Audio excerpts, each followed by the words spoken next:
wabarakatuh.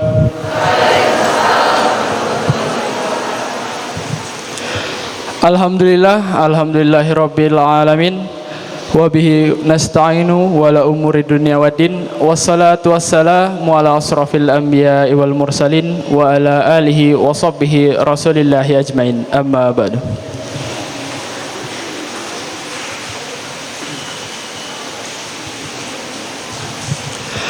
Our Honorable Headmaster of Takmir Masjid Raden Patah, our Honorable Al-Ustad, our Honorable Brother and Sister, Rahmatan lil Alamin, insyaAllah.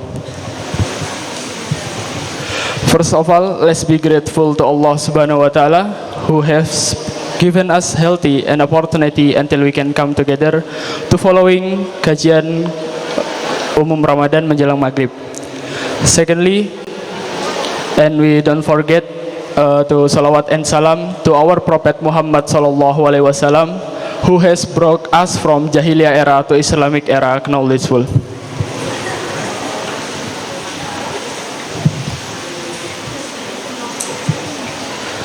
Jemaah rahimakumullah, sebelumnya perkenalkan, nama saya Muhammad Rafi Mustafa Dalianto sebagai MC dalam kajian kurma pada sore hari ini.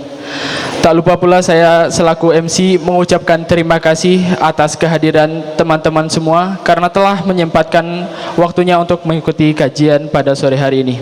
Selanjutnya saya akan membacakan susunan acara pada kajian sore pada hari ini. Yang pertama yaitu pembukaan yang sedang berlangsung, kemudian pembacaan ayat suci Al-Quran, kemudian kajian. Keempat ada sesi kuis, dan selanjutnya ada penutup.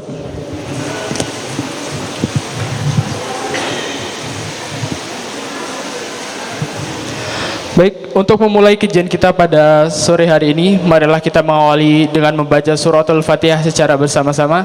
Al-Hazimiyah bil Kirami Al-Fatihah.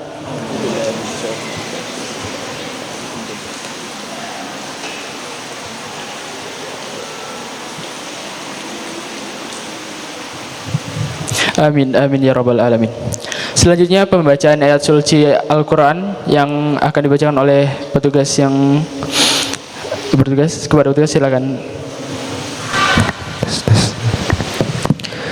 Assalamualaikum warahmatullahi wabarakatuh.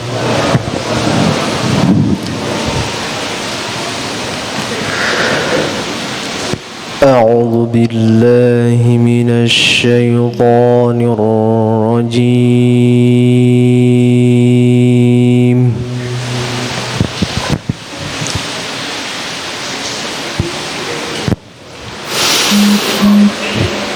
بسم الله الرحمن الرحيم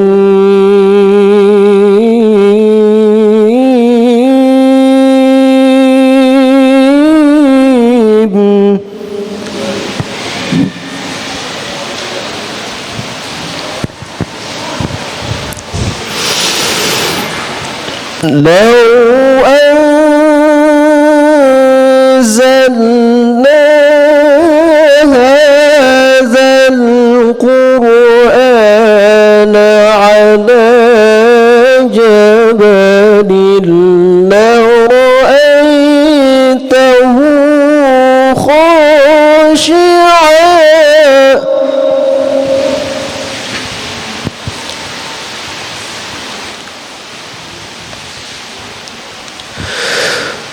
لرأيته خاشعا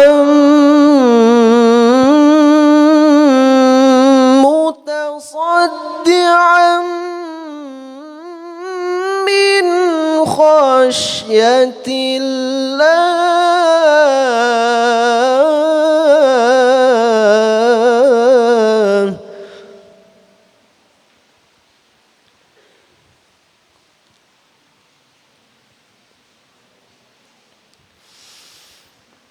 وتلك الأمثال نضربها للناس لعلهم يتفكرون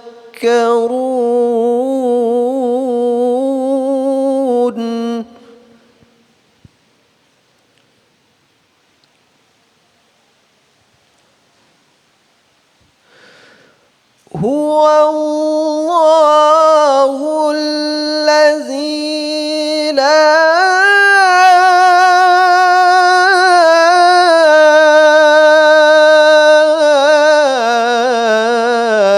إله إلا هو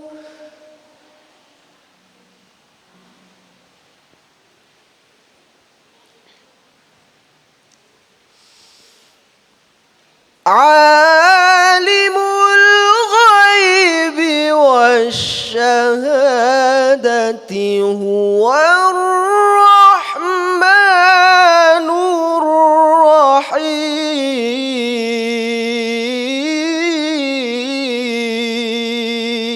الرحيم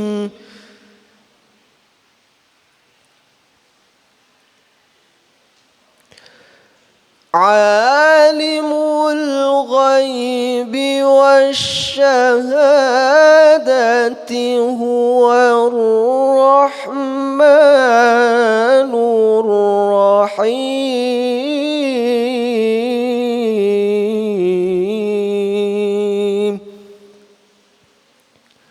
صدق الله العظيم.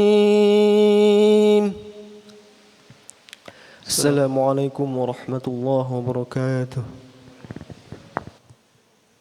Sadaqallahu wa sadaqallahu rasulullah.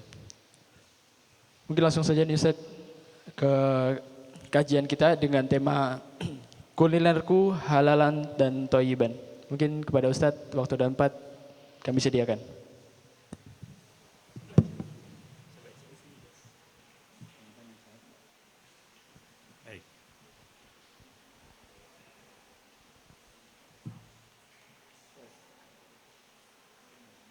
Tes.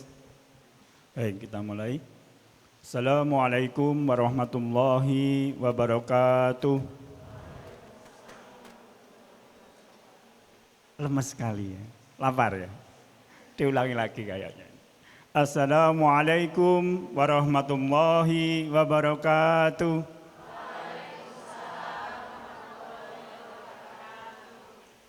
Alhamdulillah. Alhamdulillahi Rabbil Alamin. Wassalatu wassalamu ala asrafil anbiya'i mursalin wa ala alihi wa sahbihi ajmain. Puji syukur marilah kita panjatkan kehadirat Allah Subhanahu wa taala.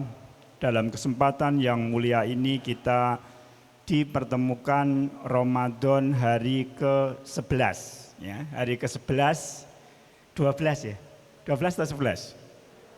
12 ya, keliru, berarti hafal itu. Salawat salam marilah tetap kita haturkan, kita sanjungkan kepada junjungan kita Nabi besar Muhammad Sallallahu Alaihi Wasallam, para sahabatnya, para pengikutnya hingga akhir zaman. Insya Allah kita adalah pengikut Rasulullah Muhammad Sallallahu Alaihi Wasallam. Alhamdulillah hari ini kita diberi kenikmatan Islam, kenikmatan iman, dan kenikmatan kesehatan, kenikmatan kesempatan, sehingga kita bisa hadir dalam acara buka bersama sambil kajian menjelang menjelang buka Ramadan, buka puasa hari ini. Saya dikasih tema yang agak spesifik. Ini tema yang sering dikasih saya dari tahun ke tahun, nggak tahu latar belakangnya apa. Setiap saya kesini mesti diminta mengisi materi tentang kulinerku halal dan thayyib. Cuma beberapa waktu yang lalu, bulan Ramadan kemarinnya mungkin karena banyak COVID itu kemudian nggak banyak kajian di sini. Dan dimulai lagi tahun ini. Alhamdulillah pesertanya sangat membeludak ya, sangat banyak terutama yang perempuan. Hari ini kita akan membahas yang agak spesifik. Sebenarnya filosofi kita melakukan konsumsi pangan, pola makan yang dicontohkan oleh Rasulullah dan pengaruhnya terhadap kesehatan itu apa? Ini adalah tema yang cukup spesifik, cukup baik, karena terkait dengan apa yang kita lakukan, apa yang kita konsumsi sehari-hari. Jadi tiap hari nggak ada orang yang bisa lepas dari makan. Inilah makanya penting sekali kita mengetahui filosofi dari kita makan itu untuk apa sih? Apa kita itu makan, apa kita itu hidup untuk makan atau makan untuk hidup? Nah, ini adalah satu pernyataan yang menarik untuk membuka kesempatan ini. Di sini saya sudah menyiapkan beberapa PowerPoint agak panjang itu, tapi saya akan singkat karena waktunya memang terbatas. Jadi nanti silahkan kalau meminta PowerPoint itu silahkan menghubungi panitia saja. Ada di panitia, saya kasih, silahkan boleh dibawa PowerPoint itu. Silahkan digerakkan PowerPoint-nya agak cepat saja. Yang pertama saya kira itu nggak perlu kita bahas, itu latar belakang kami. Kemudian yang kedua, nah kalau kita bicara tentang UB memiliki halal ecosystem education, research and services di Untas Brawijaya. Kita punya lembaga pemeriksa halal, kita punya Institut Halal Thayyib, kemudian kita punya Academic Business Entity Unitas Brawijaya, kemudian kita punya Halal Qualified Industry Development. Nah, kebetulan kami di Halal Qualified Industry Development di Fakultas Teknologi Pertanian Unitas Brawijaya. Tapi kami juga terlibat di LPH atau Lembaga Pemeriksa Halal Unitas Brawijaya. Nah, lanjut lagi, ini adalah Halal Qualified Industry Development, terus Mas ya, Halal Qualified Industry Development, ya diteruskan PowerPoint-nya, next, nggak ada ini yang mengoperasikan, ya sudah. Nah ini adalah Halal Qualified Industry Development, apa visinya, apa misinya, apa tujuannya, silahkan nanti dibaca sendiri saja, karena waktunya akan habis kalau untuk menjelaskan ini.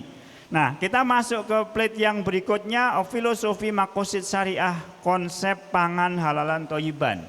Terus next, nah, kalau nggak salah 3, ya. Ya terus satu lagi, ya. Saya kira ini hal yang penting. Apa sih sebenarnya tujuan kita itu makan? Bagaimana Islam mensyariatkan kita itu melakukan konsumsi? Bisa kita lihat bahwa Islam itu adalah ajaran agama yang sempurna. Karena kesempurnaan ajaran Islam itu, maka banyak ajaran-ajaran yang terkait dengan berbagai bidang kehidupan yang kita ada di dalamnya. Di antaranya adalah bidang makanan. Jangankan makanan, negara aja ada aturannya di dalam Islam. Kemudian bagaimana berperilaku, berhubungan antara orang satu dengan orang lain juga ada aturannya. Jadi ada hablum minallah, ada hablum minan nas, dan fi nafsih. Bagaimana manusia berhubungan dengan dirinya sendiri. Oleh karena itu dalam konsep pangan, ada dikenal di dalam Islam ada konsep halalan toyiban. Nah, halalan toyiban itu berasal dari konsep yang nanti kita lihat dari sumber-sumber di dalam Islam, terutama di dalam Al-Quran dan di dalam As-Sunnah atau Sunnah dari Nabi Muhammad SAW. Ini adalah bagian yang ada di PowerPoint, adalah bagian kecil dari beberapa ayat yang maupun hadis yang terkait dengan kita makan, pola kita makan. Sebenarnya banyak sekali. Kata-kata halalan toyiban atau halal atau toyib itu lebih dari 30-40 kata yang ada di dalam beberapa sebaran ayat-ayat Al-Quran. Kalau mau menelisik lebih jauh, berikut tafsir-tafsirnya juga ada gitu. Secara umum halalan toyiban, halal itu artinya boleh, toyib itu ada yang para ulama berbeda pendapat, ada yang toyib itu diartikan lawannya qabidz, berarti juga ada yang mengartikan toyib itu adalah halal juga, ada yang mengatakan toyib itu enak, kemudian baik dan seterusnya. Nah, bergizi dan seterusnya, itu perspektif masing-masing. Oleh karena itu halal dan thayyib menjadi sebuah kesatuan yang tidak bisa dipisahkan di dalam ajaran Islam. Salah satunya adalah di dalam Quran surat An-Nahl ayat 114 ya. Di situ dikatakan Bismillahirrahmanirrahim Fakulu mimma razaqakumullahu halalan thayyiban waskuru ni'matallahi in kuntum iyyahu ta'budun. Makanlah sebagian apa yang telah Allah anugerahkan kepadamu sebagai rezeki yang halal lagi baik atau halalan thayyiban, dan syukurilah nikmat Allah jika kamu hanya menyembah kepadanya. Ini di dalam Quran surat An-Nahl ayat 114. Jadi ada himbauan untuk melakukan konsumsi atau membolehkan konsumsi yang halalan thayyiban, tidak boleh yang di luar itu. Demikian juga di dalam Quran surat Al-A'raf ayat 31. Di situ dijelaskan juga yang artinya makan dan minumlah tetapi jangan berlebihan. Jadi ada makan dan minum tetapi jangan berlebihan. Nanti ada hadis yang menjelaskan berlebihan itu seperti apa begitu. Sungguh Allah tidak menyukai orang-orang yang berlebih-lebihan. Inilah pentingnya kemudian kita mengerti dasar-dasar di dalam konsumsi di dalam Islam. Demikian juga di dalam Quran surat Al-Baqarah ayat 168. Kalau di dalam Quran surat An-Nahl ayat 114, tadi yang diseru itu tidak pada seluruh manusia. Di dalam Quran surat Al-Baqarah ayat 168 ini diserukan pada seluruh manusia. Bukan hanya muslim, bukan hanya mukmin saja. Bahwa halalan thayyiban itu sebenarnya kompatibel dengan seluruh manusia. Nah, di dalam Quran surat Al-Baqarah 168 dikatakan Bismillahirrahmanirrahim ya ayuhan nas. Ya ayuhan nas dimulai dari itu. Hai sekalian manusia, makanlah yang halal lagi baik dari apa yang terdapat di bumi. Janganlah kamu mengikuti langkah-langkah syaitan, karena sungguh syaitan itu adalah musuh yang nyata bagi kamu. Jadi kalau kita mengikuti aturan ini halalan thayyiban, berarti kita menjadi tidak mengikuti langkah-langkah syaitan. Kalau sebaliknya mafhum mukhalafahnya, mafhum kebalikannya, kalau kita sering menuruti hanya mengikuti hawa nafsu kita, tidak memperhatikan makanan yang halalan dan thayyiban, berarti mengikuti langkah-langkah syaitan. Itu mafhum mukhalafahnya, mafhum kebalikan dari apa yang tersurat di dalam Quran surat Al-Baqarah ayat 168 ini. Demikian juga berikutnya ada juga ini satu hadis saya singgung itu hadisnya itu terus saja Mas. Nah, di situ dikatakan yang ada gambar lambung itu ya, diteruskan di hadis berikutnya, hadis riwayat Tirmidzi, An-Nasai, Ibnu Majah, dikatakan artinya ya, dari Al-Mikdan bin Maktirah, beliau berkata, aku mendengar Rasulullah Shallallahu Alaihi Wasallam bersabda, tidaklah anak Adam memenuhi kantong yang lebih buruk dari perut, maksudnya lambung gitu ya. Cukuplah bagi anak Adam memakan beberapa suapan untuk menegakkan punggungnya, supaya apa? Supaya tubuhnya bisa tegak gitu, supaya bisa berdiri, supaya bisa duduk gitu. Namun jika ia harus melebihinya, hendaklah sepertiga perutnya diisi makanan, sepertiga untuk minuman, dan sepertiga lagi untuk bernafas. Sehingga itu digambarkan ada lambung isinya, ada ruang nafas, ada air, dan ada makanan. Itu petunjuk yang diberikan oleh Rasulullah kepada kita. Sehingga kalau kita makan itu tidak boleh kemudian meskipun enak gitu, kemudian kita tidak boleh makan itu sekenyang-kenyangnya. Karena itu tidak sesuai contoh yang dilakukan oleh Rasulullah. Di beberapa plate yang berikutnya, nanti kalau waktunya cukup, sebenarnya banyak kemudian tinjauan-tinjauan ilmu modern yang mengatakan kenapa kita harus makan itu cukup seperti ini.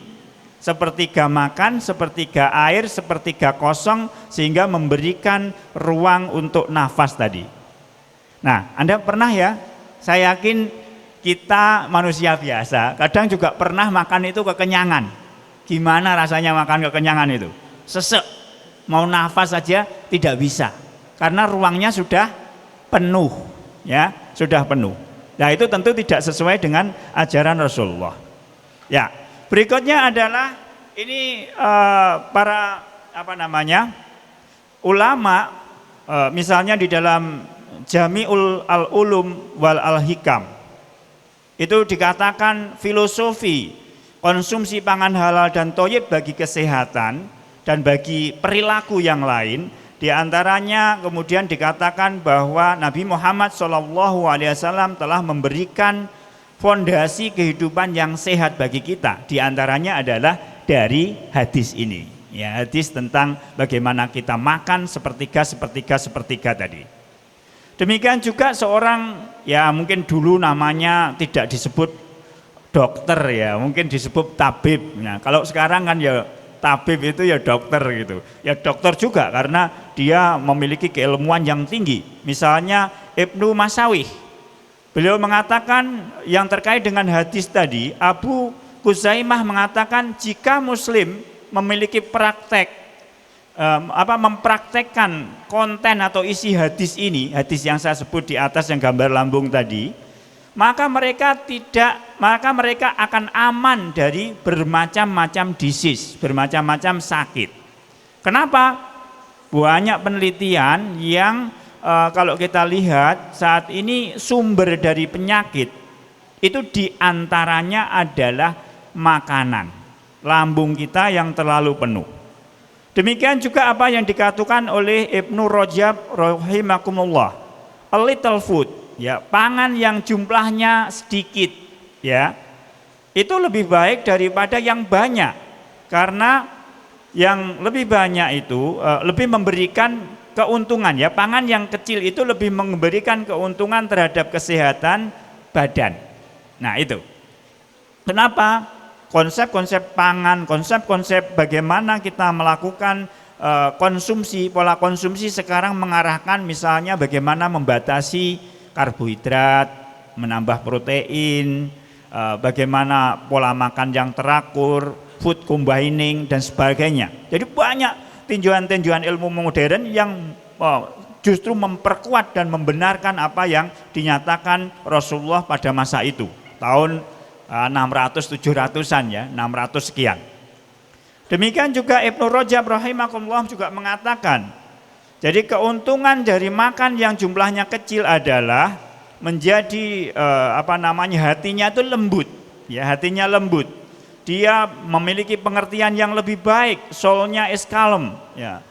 Bad passionnya akan terbatasi. Demikian juga marahnya dapat dikontrol. Jadi kalau orang makan jumlahnya banyak, itu nafsunya biasanya gede, keinginannya banyak, termasuk macam-macam. Ya, kalau lapar gimana mau marah bisa membentak tinggi kan ya enggak gitu, karena akan terkendali. Makanya penting sekali kemudian kita melakukan makan dengan manajemen seperti itu. Nah, berikutnya di plate berikutnya bisa dilanjutkan. Karena itu kalau kita tinjau dari ilmu kesehatan manusia secara multidimensi, ya, di next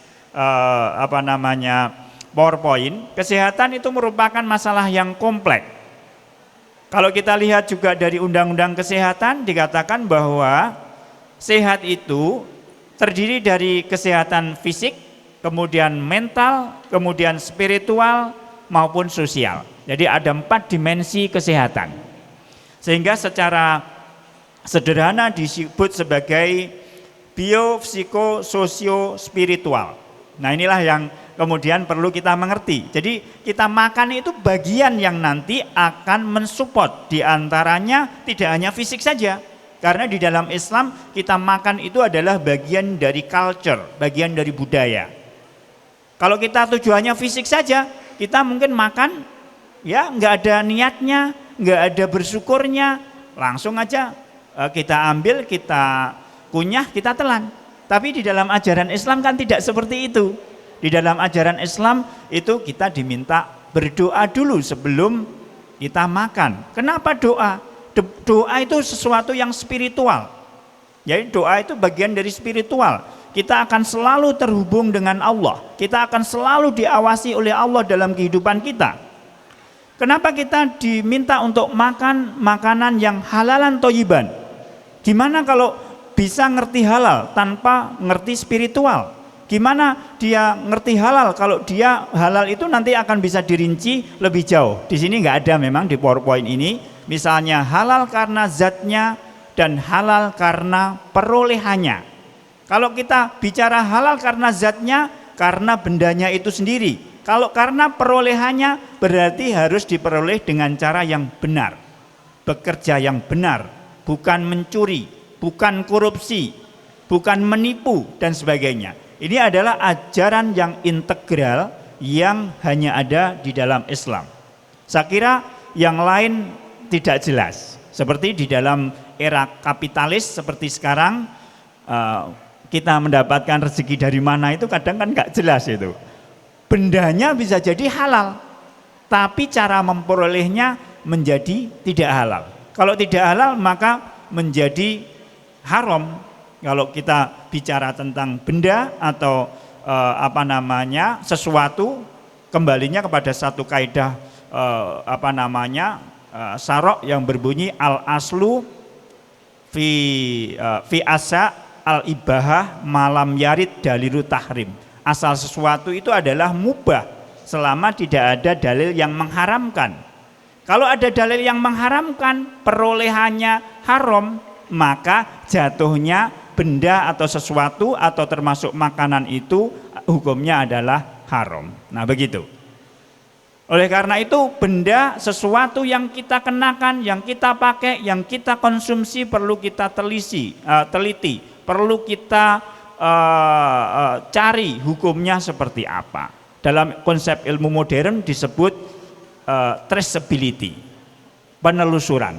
Kami kadang belajar ilmu ISO 22000 yang terkait keamanan pangan. Kami belajar BRC, British Retail Consortium. Di situ diajarkan misalkan kalau kita bicara British Retail Consortium di dalam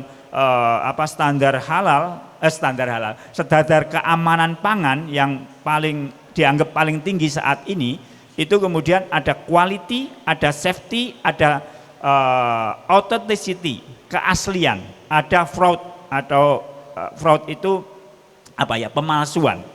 Sebenarnya ilmu halal sangat-sangat relevan dengan hal-hal seperti ini. Karena apa? Karena asal suatu material atau authenticity itu menjadi sesuatu yang penting. Ilmunya sangat banyak itu tentang itu. Nah baik, dilanjutkan lagi PowerPoint-nya. Oleh karena itu konsep secara menyeluruh tentang kesehatan atau sehat itu ditentukan oleh fisik atau somatik, kemudian psikis atau mental, dan sosio-spiritual. Sehingga kita perlu jaga betul bahwa kita makan bukan hanya untuk fisik saja. Selain makan tentu yang tidak kita bahas hari ini masih banyak. Misalnya hubungan kita dengan orang lain. Nah itu juga sesuatu yang penting karena itu terkait dengan kesehatan mental dan psikis gitu. Demikian juga tentang sosio. Nah spiritual terutama di dalam Islam kemudian salah satunya terkait dengan halalan thayyiban tadi. Ini perlu pendalaman lebih jauh. Berikutnya adalah berikutnya misalnya contoh-contoh tentang physical health atau kesehatan fisik terkait dengan halal food. Misalnya halal food itu diantaranya kalau kita bicara pangan tidak lepas dari sembelihan.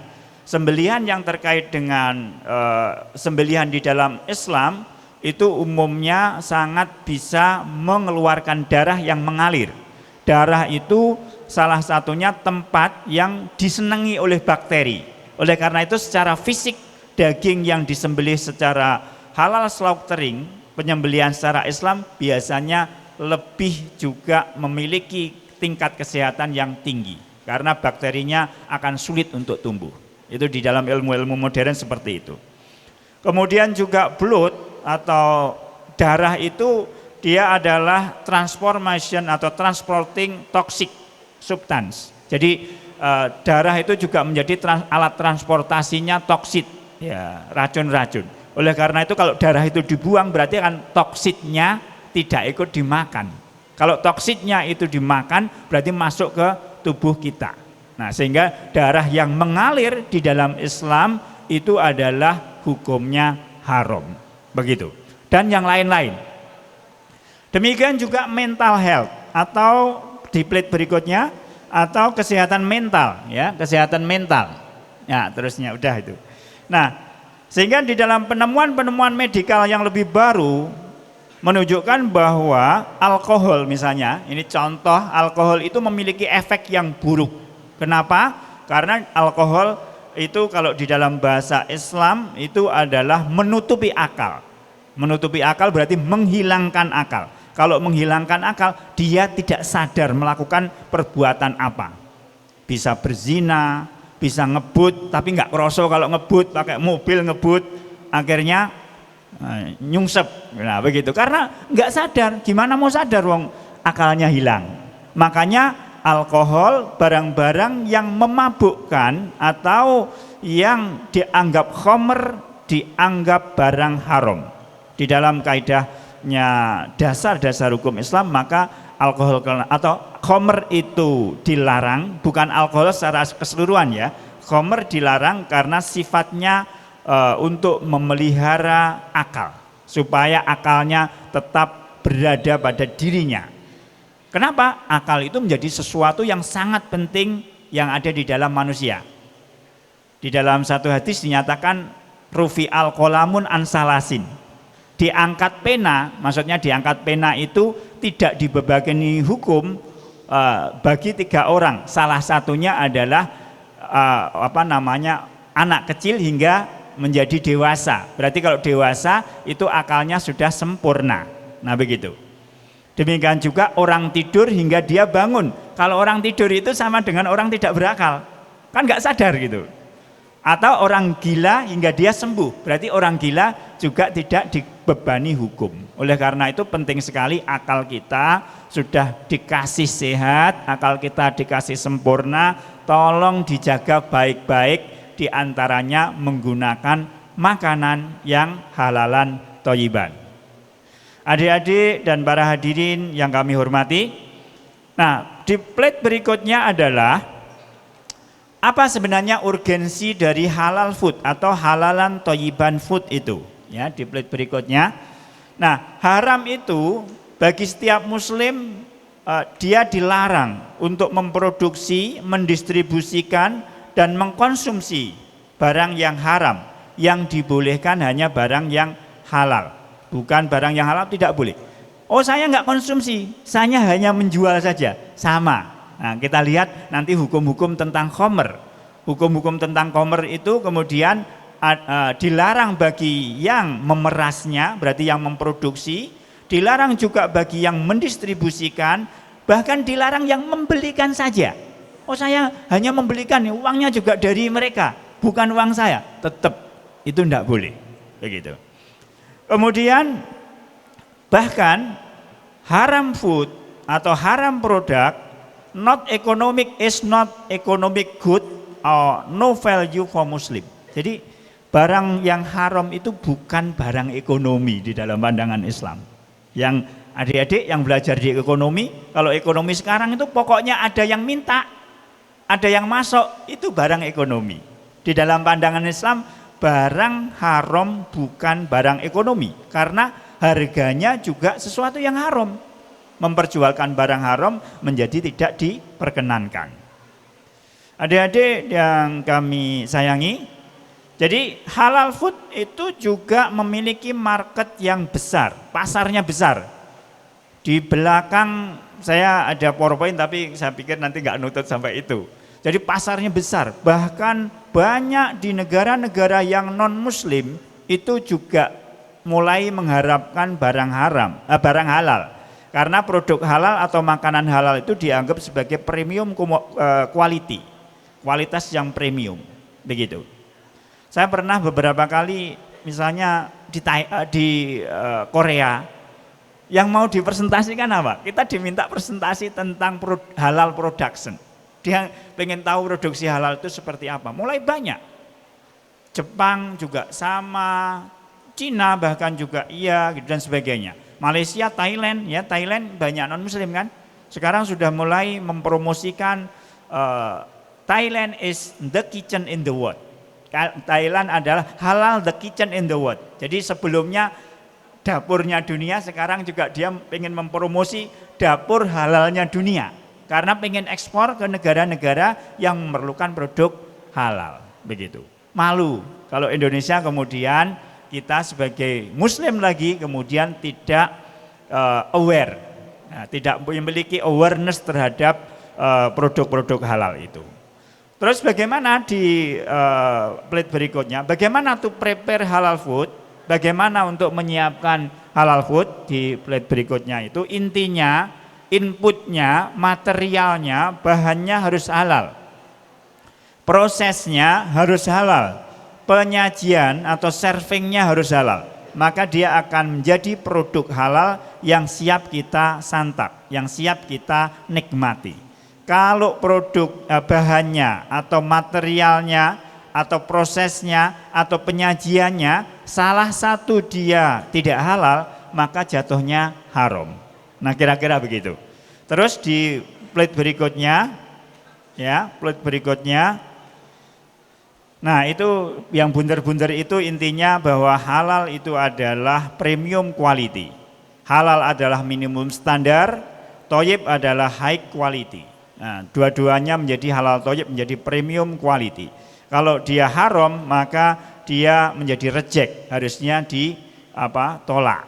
Dan dia adalah bukan barang ekonomi dan tidak layak memberikan nilai. Nah begitu. Ini sesuatu yang paling mendasar. Berikutnya adalah ini gambar skema-skema ya di plate berikutnya. Nanti itu silakan Anda baca di tulisan saya yang pernah saya publikasi di Hindawi, satu jurnal internasional. Intinya kalau kita menentukan misalnya animal material, bagaimana material dari hewan itu dikatakan halal, intinya materialnya atau hewannya harus hewan yang halal dan menyembelihnya harus dengan cara yang sesuai dengan syariat Islam. Penyembelihan yang tidak sesuai akan bisa menyebabkan barang yang berasal dari hewan itu menjadi haram. Di antaranya adalah ayam misalnya. Ayam adalah hewan yang halal, tapi kalau nyembelihnya kemudian ada yang dicekik, ada yang disembelih tetapi tidak memotong 3 saluran, maka jatuhnya menjadi haram. Minimal subhat. Ada yang beberapa ulama, beberapa madzhab membolehkan memotong 2 saluran saja. Nah, tapi supaya sempurna ya 3 saluran, saluran darah, saluran nafas, saluran makanan. Nah begitu. Kalau yang berikutnya, di plate berikutnya itu adalah untuk material yang vegetable material. Kalau barang dari dari hasil nabati dilihat dulu ada pengolahan atau tidak. Misalnya buat pisang goreng. Pisang goreng itu kalau pisang saja kita makan, kita kupas sendiri yakin kita itu halal. Tapi begitu pisang gorengnya pakai minyak yang sudah sertifikasi halal atau belum. Dia kadang untuk goreng pisang ditambah tepung terigu. Tepung terigunya ternyata ada vitaminnya sudah halal atau belum.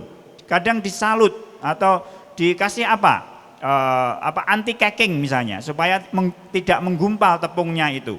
Anti cakingnya itu sudah halal atau belum dan seterusnya. Oleh karena itu yang seperti itu perlu penelusuran sehingga disebut sebagai decision tree of material halal, decision tree of material atau pohon keputusan material apakah dia memenuhi halal atau tidak. Itu yang dilakukan di LPH, Lembaga Pemeriksa Halal.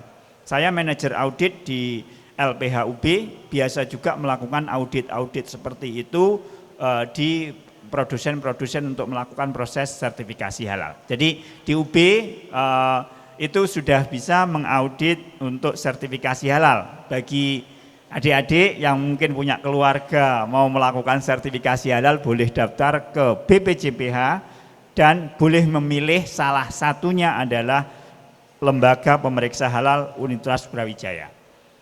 Baik, kami lanjut. Ini lanjut aja, Mas. Next PowerPoint. Nah, ini adalah beberapa publikasi yang tadi beberapa diagram tadi saya ambil dari Decision Tree of Material, a Model of Halal Control Point, Identification in Small Scale Bakery to Support Halal Certification. Kami kebetulan publikasi itu. Dan banyak publikasi yang lain, silahkan dibaca sendiri aja, kunjungi aja Google Scholar saya, kemudian nanti lihat jurnal mana yang dikendaki, mungkin ada beberapa yang mau riset tentang itu boleh juga. Saya kadang ada yang, saya nggak bimbing, tapi pengen ketemu dan pengen ngomong-ngomong silahkan aja, selama saya ada kesempatan kami perkenankan. Nah, baik, di plate berikutnya, ya, plate berikutnya. Nah, kalau di dalam industri, ya, kalau di dalam industri, bagaimana supaya kita bisa memproduksi secara halal? Ini saya spesifik halal. Sebenarnya ini juga bisa digunakan untuk halalan toiban, karena di dalam proses bagaimana kita melakukan produksi selalu kita mengikuti siklus ini. Mulai plan, do, check, action. Bagaimana kita menyusun dokumen, kemudian bagaimana kita mengimplementasikan dari dokumen halal, dokumen mutu, dan seterusnya, kemudian melakukan audit internal dan evaluasi, kemudian memperbaiki mana yang belum sesuai kaidah-kaidah yang ada. Waktunya mau habis ya. Ya, masih 15 menit. Ya, oke. Nah, maka dari itu ini perlu dilakukan. Masalahnya adalah kalau kita mau melakukan sistem mutu, kita melakukan sistem halal yang kemudian kita sebut sebagai halalan toyiban tadi, yang paling penting adalah apakah sudah ada kesadaran dari produsen itu untuk melakukan hal itu. Kalau kesadarannya aja nggak ada, gimana mau melakukan? Sehingga yang penting bagi kita, baik kita mengkonsumsi secara pribadi maupun secara industri, yang dipupuk dulu adalah kesadaran. Kalau kesadaran itu ada, kemudian ada komitmen. Kalau ada komitmen, maka kita melakukan hal-hal apapun, bahkan yang sulit bagi kita, itu bisa dilakukan. Tapi kalau kesadaran dan komitmen tidak ada, jangan mimpi untuk melakukan produksi halal, untuk melakukan distribusi halal, untuk melakukan konsumsi halal. Tidak mungkin itu. Di dalam teori kami dari teknologi industri pertanian kemudian dikenal itu misalnya halal supply chain. Ada halal and safety, ada halal and sustainability supply chain management, misalnya begitu. Itu dimulai semuanya dari aspek kesadaran. Kemudian komitmen, kemudian dilakukan, kemudian dievaluasi, kemudian diperbaiki dan menjadi satu culture. Sehingga pembahasan-pembahasan tentang food safety culture, organization culture, halal culture menjadi satu pembahasan yang menarik ke depan. Saya sudah mulai penelitian tentang halal culture, food safety culture sudah mulai ada, sudah mulai banyak, organization culture mulai banyak. Jadi perlu membudayakan. Nah, kenapa kita puasa itu menjadi tuntutan bagi kita? Itu sudah membudaya bagi kita. Kalau kita enggak puasa, kita akan merasa bersalah. Nah begitu. Karena menjadi budaya kita, kita sudah dididik dari kecil. Enggak bisa membudayakan sesuatu itu sulapan. Baru tahu sekali kemudian menjadi habit. Nah itu enggak bisa. Sama dengan yang lain, habit-habit yang lain. Katakanlah mahasiswa belajar, baca jurnal internasional, itu kalau tidak menjadi habit itu sulit. Kalau ingin menjadikan habit itu gimana? Ya dibiasakan. Kita di waktu-waktu senggang kita kemudian baca jurnal itu. Sama juga baca Al-Quran, itu perlu menjadi habit. Kalau tidak menjadi habit ya berat. Padahal kita tahu pahalanya. Jadi menghabitkan sesuatu menjadi penting, termasuk menghabitkan dari kita makan, pola makan yang dicontoh oleh Rasulullah. Kalau mahasiswa ya, saya pernah jadi mahasiswa S1, S2, S3 dan saya ngerti gayanya mahasiswa kayak apa. Nah, begitu. Mahasiswa kan belum punya uang banyak kan. Nah, kalau ada kesempatan makanan yang enak, ini mumpung kesempatan ini makan sekenyang-kenyangnya kan begitu kan itu. Nah, perbaikan gizi kan begitu. Nah, ingat contoh yang diberikan Rasulullah sepertiga makan, sepertiga air, sepertiga kosong. Nah, itu ingat lagi itu dihabitkan. Nanti kalau habit itu tidak dibiasakan, nanti Anda sudah lulus, sudah kerja, uangnya banyak, nanti perutnya tambah ke depan, mengalami kemajuan. Karena apa? Karena biasa makan banyak. Nah, padahal kita diajari puasa, diajari makan sepertiga tadi dan seterusnya. Dan itu berpengaruh terhadap kesehatan. Nah, baik.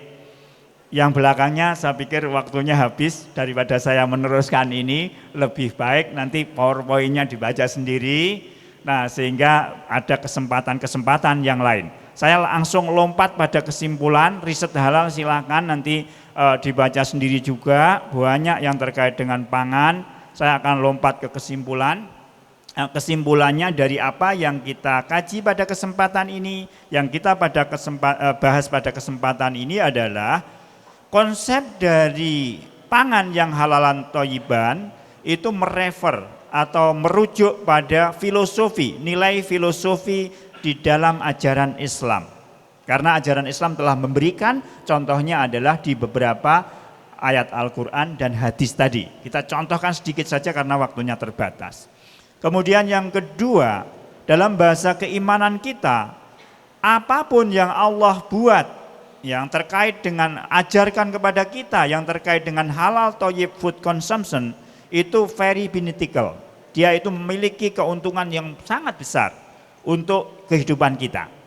Kadang keuntungannya itu kita mengerti saat ini, kadang ilmu kita belum sampai pada itu. Tapi terima dulu. Nah, begitu.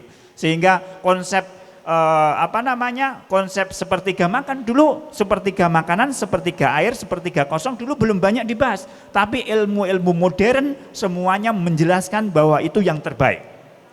Begitu. Sehingga banyak rahasia kadang ajaran-ajaran di dalam Islam itu belum bisa kita ikuti karena ilmu kita yang cepat, ilmu kita yang terbatas, begitu. Sehingga dia akan memberikan kesehatan, memberikan keuntungan bagi kehidupan kita, termasuk di dalamnya adalah kesehatan fisik, kesehatan mental, kesehatan spiritual dan sosial tadi. Yang berikutnya adalah di dalam mengendalikan the driving force for halal certification. Jadi apa faktor pendorongnya halal certification? Itu ada dua. Ada hidup berkah, di mana kita melakukan produksi, distribusi, konsumsi barang yang halalan thayyiban itu akan memberikan kehidupan yang berkah bagi diri kita maupun potensi bisnisnya besar. Sehingga di international trade halalan thayyiban itu sekarang bukan monopoli muslim. Non muslim juga banyak yang menjadi produsen karena kesempatan bisnisnya besar. Gitu. Yang keempat adalah halal food research itu sangat terbuka. Dan ini adalah penting untuk terus-menerus dikembangkan. Nah, saya nggak sempat bahas yang keempat ini, baik dari sisi teknologi, ekonomi maupun yang lain. Nah, waktunya habis 5/4 ya. Kalau ada pertanyaan-pertanyaan nanti waktu saya kembalikan kepada Mas Moderator supaya kita ada umpan balik dan ada beberapa yang bisa disampaikan. Baik, kami kembalikan ke Moderator. Terima kasih. Baik Ustaz, jadi tidak semudah itu untuk menentukan halal dan haram ya Ustaz. Perlu kajian ulang dan perlu penelusuran ya Ustaz. Dan juga kita perlu menerapkan habit sepertiga makan, sepertiga minuman dan sepertiga kosong agar kita terhindar dari langkah setan dan mudarat-mudarat lainnya. Mungkin selanjutnya kita ada ke sesi tanya jawab.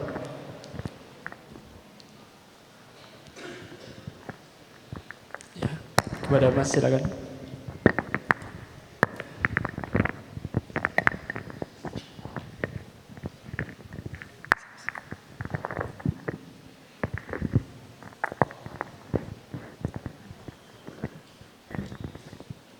Sini aja.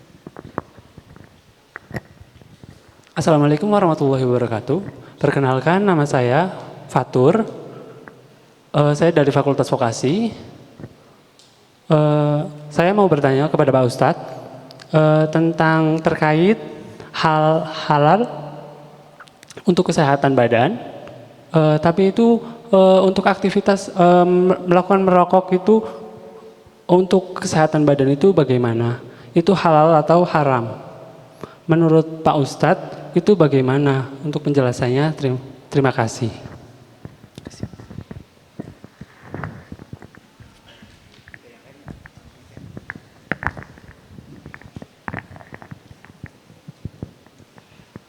Mungkin ada pertanyaan dari akhwat, boleh dituliskan di sebuah kertas.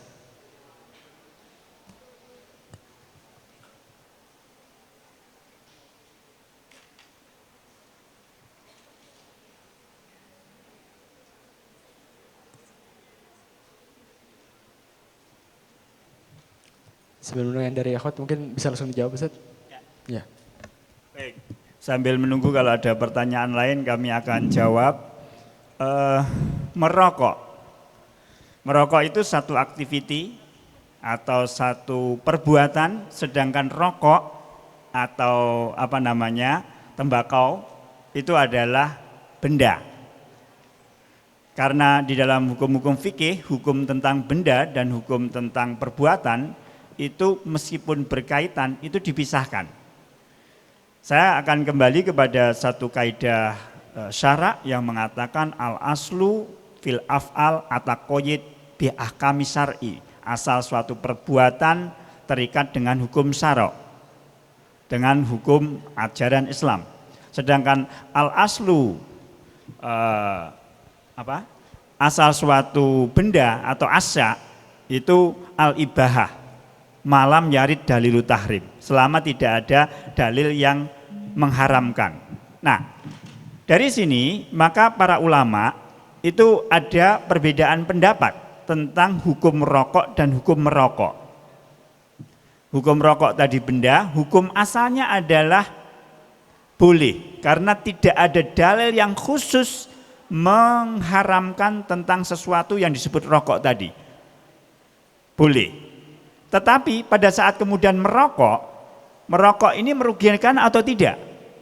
Bagi seseorang itu maupun bagi orang lain.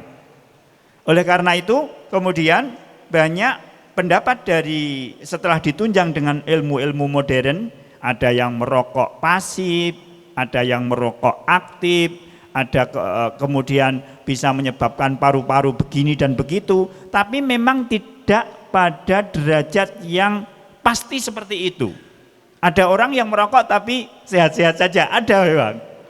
Ada orang yang merokok kemudian sakit, ada orang yang dekat-dekat orang merokok kemudian sakit. Oleh karena itu sampai sekarang kalau ditanya secara hukum merokok para ulama itu kemudian berselisih menjadi dua. Ada yang membolehkan dan ada yang mengharamkan, ada yang memakruhkan. Gitu. Ada tiga itu, setidaknya ada yang membolehkan jika catatannya apa? Membolehkan jika dia tidak membawa mudorot bagi dirinya dan orang-orang di sekitarnya. Agak sulit itu. Sehingga di ulama-ulama Timur Tengah saat ini banyak yang sudah memutuskan pada derajat haram.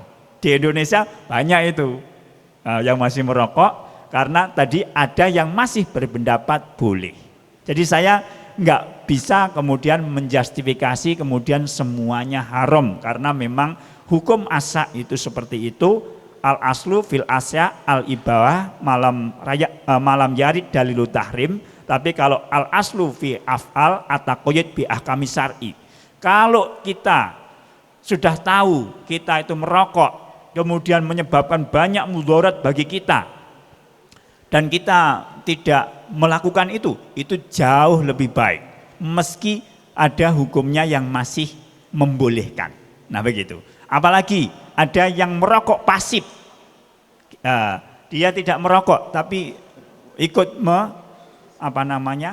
menghisap ini, ngerokoknya di tempat umum, di tempat makan lagi dan seterusnya. Nah sehingga di dunia pun sekarang juga sudah diatur Kalau Anda misalnya sempat berkunjung ke sekolah-sekolah atau kampus di luar negeri, merokok itu hanya boleh di tempat terbuka dan misah dari komunitas biasanya. Kalau sesama perokok boleh, tapi jangan kemudian memberikan menyebabkan merokok pasif bagi yang tidak merokok. Jadi ya begitulah, aturan-aturan dan etikanya seperti itu. Itu yang dipakai saat ini. Jadi hukumnya tetap dua, seperti yang saya sampaikan tadi. Ya, makasih, mungkin lebih jelas, sudah jelas mungkin. Oke, mungkin pertanyaan selanjutnya ini berada di kondisi ini Ustaz. Kita diberi makan atau diberi istilahnya ya konsumsi lah dari saudara kita yang non muslim. Nah itu kita harus bagaimana Ustaz? Kan kita juga nggak tahu, mungkin sebelumnya alat masaknya mungkin telah dipakai untuk bahan-bahan yang haram dan sebagainya, kan kita nggak tahu. Itu kita harus bagaimana Ustaz? Gitu. Ya, ini masalah izah ya, masalah kemuliaan ya, masalah kemuliaan. Kalau non muslim itu sebenarnya memang ya ini juga ada beberapa perbedaan, misalnya hasil sembelihan. Sembelihan dari orang ahli kitab. Nah, ahli kitab.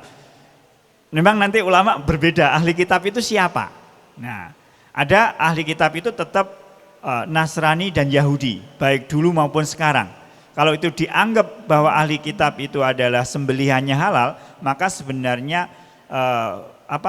makanan yang termasuk sembelihan itu dikatakan halal, boleh kita konsumsi. Tetapi kalau tidak menerima bahwa ahli kitab itu adalah ahli kitab yang dulu bukan sekarang, maka sembelihannya juga tidak diterima. Oleh karena itu di dalam sistem sertifikasi halal di Indonesia khususnya, sembelihan itu dari muslim.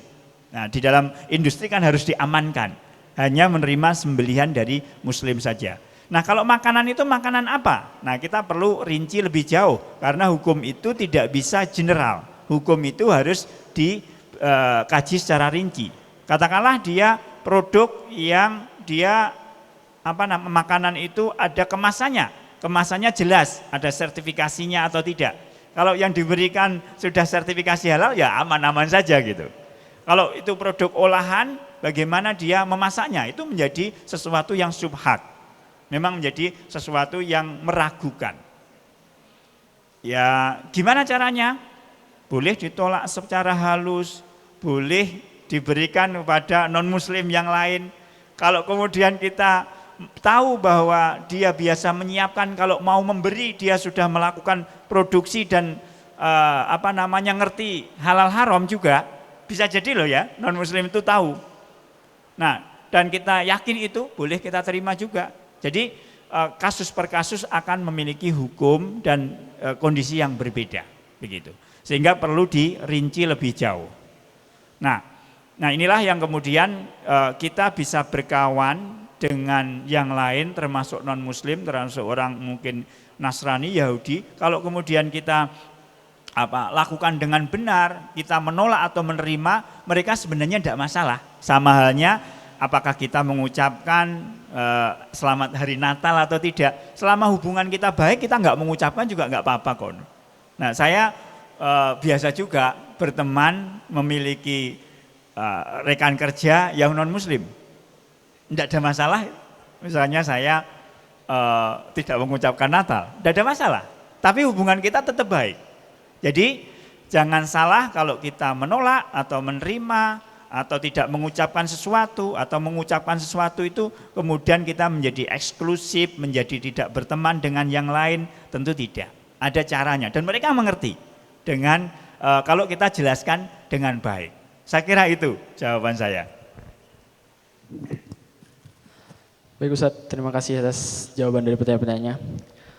Selanjutnya mungkin sebelum menutup kajian kita pada hari ini, boleh dipimpin untuk doanya Ustaz, doa penutup. Ya. Baik, adik-adik dan mahasiswa sekalian, para takmir Masjid Raden Patah yang kami hormati, dari pembahasan apa yang sudah kami sampaikan, kita kaji bersama pada hari ini, alangkah baiknya kemudian kita selalu mengkaji lagi dan mengerti lebih jauh, mendalami gimana pola makan, pola hidup yang dicontohkan oleh Rasulullah dan para sahabatnya. Di antaranya adalah di hadis tadi, pada saat kita makan, maka makanlah dengan sepertiga, makan sepertiga air, sepertiga dikosongi, jangan dipenuhi. Karena itulah yang dikaji berikutnya pada kesempatan ini akan membawa pada efek kesehatan pada kita. Apakah Anda masih menjadi mahasiswa, apakah nanti Anda sudah duitnya banyak, bisa makan banyak juga. Tapi ingat, aturannya seperti itu di dalam Islam. Kalau nggak punya uang kemudian makan banyak itu sulit gitu. Tapi kalau sudah punya uang, sudah kerja, sudah mapan, kemudian tetap melakukan ini, nah ini yang menjadi sesuatu yang istimewa. Dan itu sesuai dengan yang diajarkan oleh Islam, diajarkan oleh Rasulullah. Jadi ingat, nanti seperti itu. Kalau sudah lulus, sudah kerja di mana, mapan, tolong itu diingat sekali hadis itu. Nah, saya kira itu pesannya singkat saja, satu hadis, pokok diamalkan itu akan menjadi sesuatu yang sangat baik bagi kita semuanya. Asalnya jelas, barangnya jelas, diperoleh dengan jelas, tidak memakai asal yang haram, kemudian barangnya yang halalan dan thayyiban. Saya kira itu, matur nuwun. Assalamualaikum warahmatullahi wabarakatuh.